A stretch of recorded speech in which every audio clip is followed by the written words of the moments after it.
Více než 70 let neměla Slánská obchodka na své budově umístěný nápis. Povedlo se to až nyní, a to díky projektu, který nechali zorganizovat samotní studenti. Těm se podařilo získat potřebnou částku ve výši 160 000 korun v rámci fundraisingové kampaně, převážně od absolventů školy, současných studentů a jejich rodičů, zaměstnanců školy a podporovatelů. Za náma přišlo vlastně vedení školy, konkrétně paní zástupkyně, s tím, že takovýhle nápad mají a jestli by se toho naše třída vlastně nechtěla ujmout.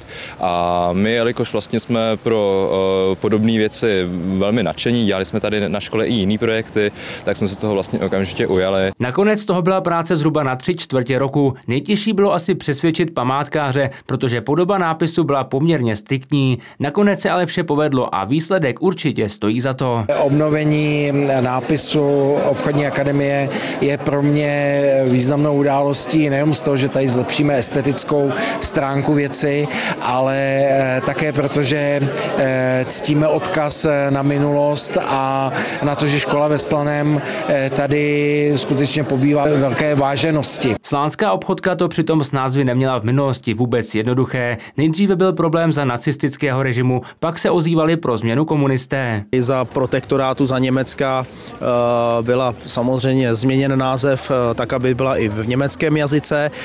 Krátce po válce to byla obchodní akademie, nicméně za komunistů musel logicky zmizet Edvard Beneš, protože byl nežádoucí, a po přejmenování na střední školu ekonomickou pro Edvarda Beneše také nebyl prostor. A k tomu došlo až v roce 1992. Nápis se nicméně na budově objevil až nyní, z kraje roku 2025, a studenty, kteří na obnově nápisu měli zásadní podíl, ředitel školy, jak se patří, odměnil. Dostali certifikát za úspěšnou realizaci, takže si ho založí do svého portfolia a budou určitě ho uplatňovat při nástupu do nějakého zaměstnání. Určitě dostali ředitelskou pochvalu a dostali voucher v hodnotě 4 000 korun. A hlavně, a to určitě není málo, se pozitivně zapsali do historie, protože už navždy budou vnímáni jako ti, kterým se po tolika desítkách let podařilo opět dostat nápis na budovu školy. Ondřej Švec, Televize Praha.